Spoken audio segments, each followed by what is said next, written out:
भूपेंद्र हुड्डा को सपने लेना छोड़ देना चाहिए। कांग्रेस कभी नहीं। आप ये जाटर नॉन जाटर गैर जाटर ये दीपेंद्र के दिमाग की देन है। हम इस विषय में जाट गैर जाट की राजनीति ना करते ना सोच कि जाटों के प्रतिनिधि हम जेजेपी को ही मानते हैं। दीपेंद्र ऐसा मानता है कि जाटों के वही प्रतिनिधि है जेजेपी वाले। जाट कोई कम्युनिटी किसी एक की बपोती नहीं है। राजकुमार सैनी जैसे लोगों को कोई भाव नहीं दिया जाएगा, चाहे वो कोई भी नहीं देगा उसको। आज जो प्रेस कॉन्फ्रेंस है इसका विषय है कि 6 तारीख शनिवार 6 अप्रैल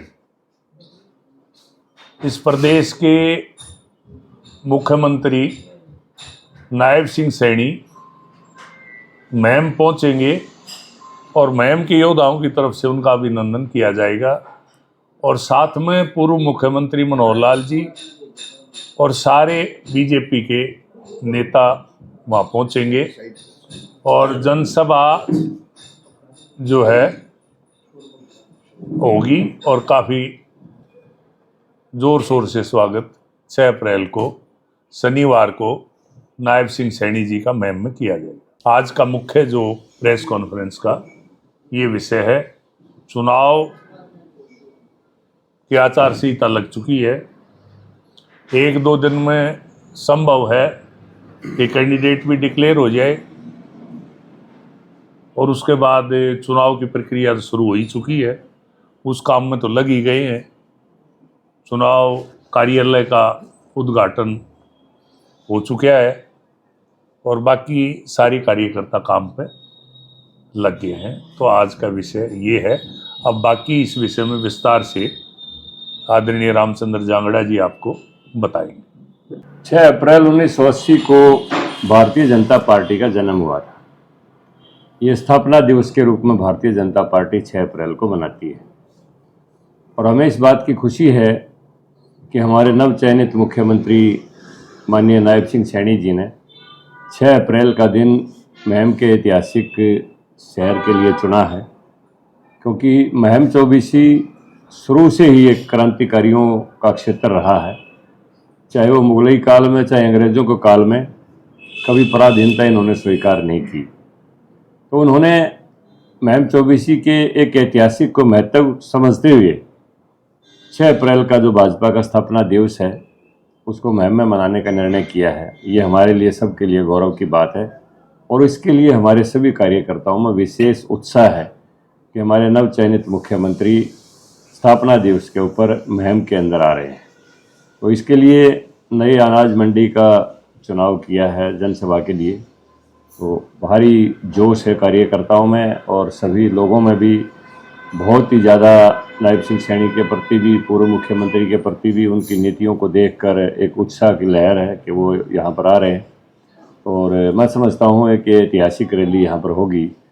जहाँ तक बात है कामों के संबंध में, चुनाव आचार संहिता लगी हुई है, उसमें कोई डिक्लेरेशन तो नहीं कर सकते हैं, लेकिन पूर्व मुख्यमंत्री जी ने भी और आगे ये मुख्यमंत्री भी यहाँ पर प्रतिनिधित्व करते रहे हैं। भाई शमशेर खरकड़ा जी जब भी किसी भी काम के लिए इन्होंने सरकार से आग्रह किया है वो काम यहाँ पर पूरा हुआ है। चाहे बेशक हमारा यहाँ विधायक नहीं बन पाया, उसके बावजूद भी क्षेत्र में विकास के लिए कभी कोई पैसे की कमी नहीं आई।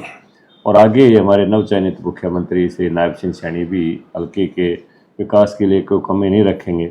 और अब की बार हमारा ये निश्चित तौर के ऊपर एक संकल्प है कि हम अभी जो लोकसभा का चुनाव की घोषणा हो चुकी है उसमें लोकसभा में भी और आने वाले विधानसभा में भी यहाँ से दोनों सीटों पर हम कमल खिलाएंगे। तो इसके लिए भारतीय जनता पार्टी के कार्यकर्ता सभी कमर कस के लगे हुए हैं।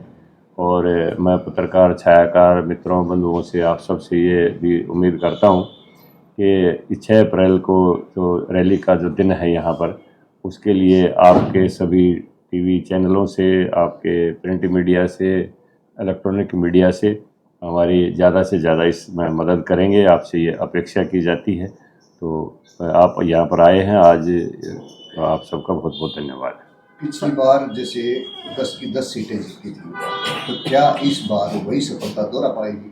बिल्कुल, अगर 11 बना दे तो हम तो 11 भी जीत लेंगे। एक चंडीगढ़ डाल दो। लेकिन 4 सीटें उन पर असमंजस है, कैंडिडेट भी घोषित नहीं कर पाई। नहीं, देखो असमंजस तो कांग्रेस तो कह सकती है जिसने एक भी कैंडिडेट भारत में डिक्लेयर नहीं किया है। हमारे यहाँ कोई असमंजस नहीं है। और जहाँ तक हरियाणा का चुनाव है, हरियाणा का चुनाव 25 मई का है, तो 2 महीने से ज़्यादा का समय हरियाणा के चुनाव में है। तो इसमें कोई ये नहीं है कि हम कोई विलम्ब कर रहे हैं। अगर 2 महीने पहले भी किसी कैंडिडेट का चुनाव का नाम डिक्लेयर हो जाता है तो आप समझते हैं कि 2 महीने तक चुनाव चलाना कितना मुश्किल होता है। तो इसमें भारतीय जनता पार्टी कहीं बैकफुट पर नहीं है। तो ये मुख्यमंत्री एकदम से बीच में बदल दिया, इसके पीछे क्या कोई पॉलिसी है क्या सरकार की, क्यों बदलना पड़ेगा? नहीं, कोई पॉलिसी नहीं। नायब सिंह सैनी युवा व्यक्ति हैं।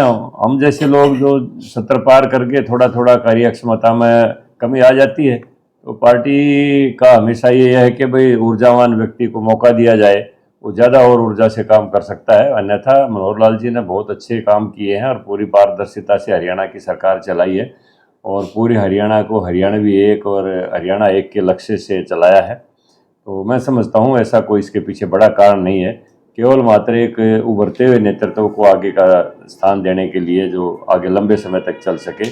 और मनोहर लाल जी क्योंकि संगठन के एक्सपर्ट रहे हैं, इसलिए उनको केंद्र में बुलाकर, जहाँ तक मेरा अनुमान है कि उनको केंद्र में कोई संगठन की बड़ी जिम्मेदारी दी जाएगी या बड़ा मंत्रालय दिया जाएगा, उनके अनुभव का लाभ उठाया जाएगा। लेकिन अनिल भी तो नाराज चलते हैं।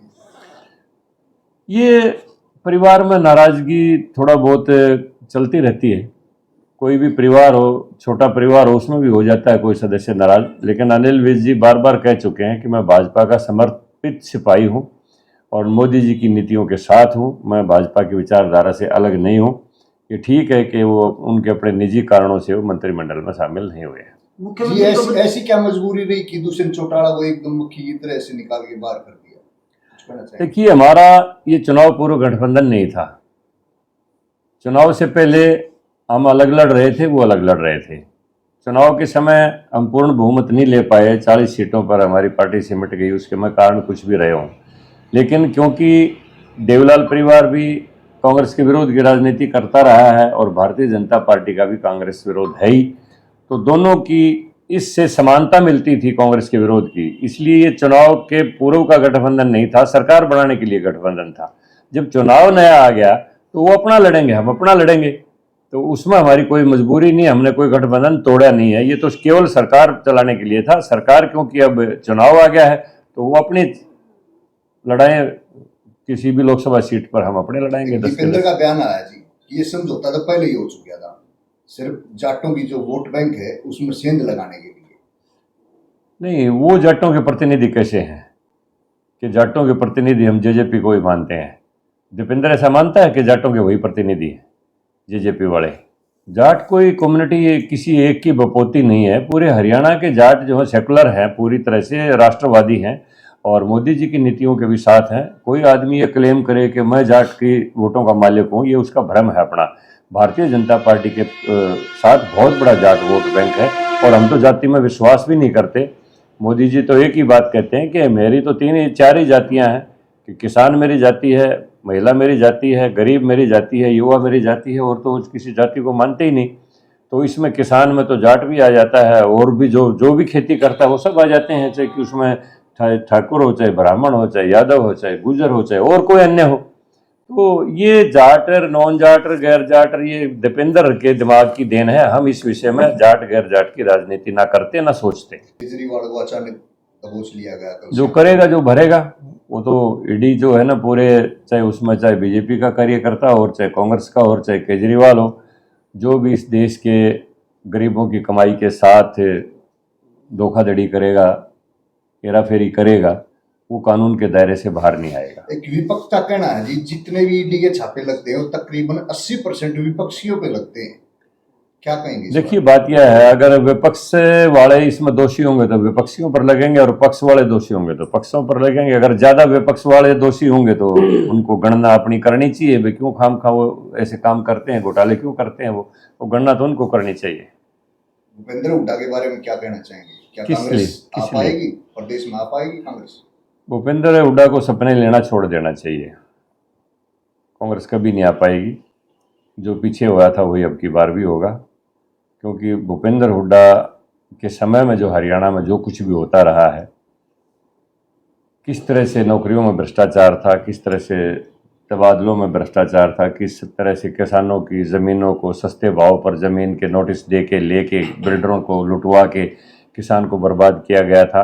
हरियाणा में नेपोटिज्म, भाई भतीजावाद चरम सीमा के ऊपर था कि किसी भी आदमी को कहीं भी कोई लिक्विडेटिव पोस्ट लेनी हो या कहीं नौकरी का कोई मामला हो तो पूरा पारिवारिक तंत्र उसके ऊपर विराजमान था। उनसे चिट आती थी तो उसको वो नौकरी मिल जाती थी, वरना योग्यता की हरियाणा के अंदर कोई कीमत नहीं थी। वो सारी बातें हरियाणा की जनता समझ चुकी है, इसलिए उसको संन्यास ले लेना चाहिए, उसका कोई भविष्य नहीं है। राजकुमार सैनी इंडिया गठबंधन का हिस्सा बनी है, कहीं ना कहीं जब जाट आंदोलन हुआ था उसको जो भड़काने का मेन जिम्मेदार मानते थे हुड्डा साहब, लेकिन अब उसी के साथ किस तरीके से लड़ाई कैसे देखते हो? ऐसा है जी, अगर केजरीवाल की भी आप पोस्ट पढ़ेंगे जी। तो एक जगह मैंने खुद उनकी वीडियो देखी है कि अगर देश में भ्रष्टाचार की जांच करनी है तो सोनिया गांधी को गिरफ्तार कर लो तो पूरा सामने आ जाएगा कि पैसा कहाँ कहाँ गया है और किस किस ने खाया है। तो ये लोग चुनाव पूर्व में कुछ करते हैं, चुनाव के बाद कुछ करते हैं और कोई भी आपस में नापाक गठबंधन कर लेते हैं बीजेपी के विरुद्ध। लेकिन मैं जहाँ तक राजकुमारी का सैनी का प्रश्न है, राजकुमार का, कोई हरियाणा की जनता ने उनको कोई भाव नहीं दिया है और उससे कोई फर्क नहीं पड़ने वाला है। जाट नॉन जाट की राजनीति हम विश्वास नहीं करते हैं।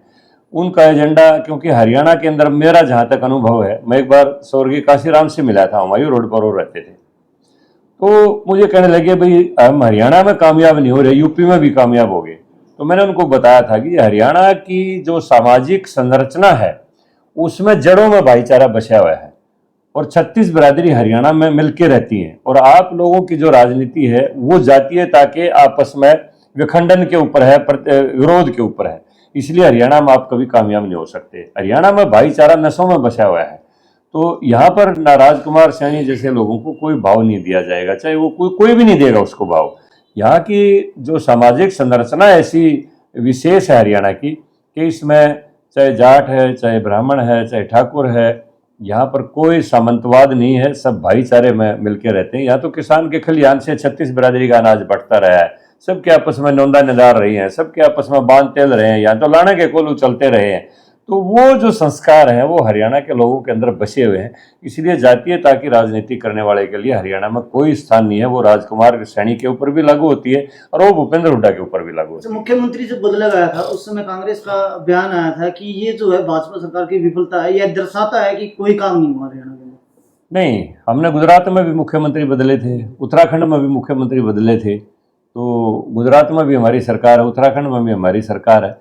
तो ये तो जैसा मैंने बताया, एक उभरते युवा नेतृत्व को चांस देने के लिए पार्टी ने ये निर्णय ले लिया कि चुनाव पूर्व बदल के हम आगे भी एक अच्छे नेतृत्व जो लंबे समय तक चल सके उसको स्थान दे दें। तो ये सरकार जो है ना एक अच्छी तरह से और ज़्यादा कुशलता से चलती रहे। बाकी मनोहर लाल जी ने भी अच्छी कुशलता से चलाई, अच्छे काम किए हैं, उनमें कोई उनकी डीमेरिट नहीं है।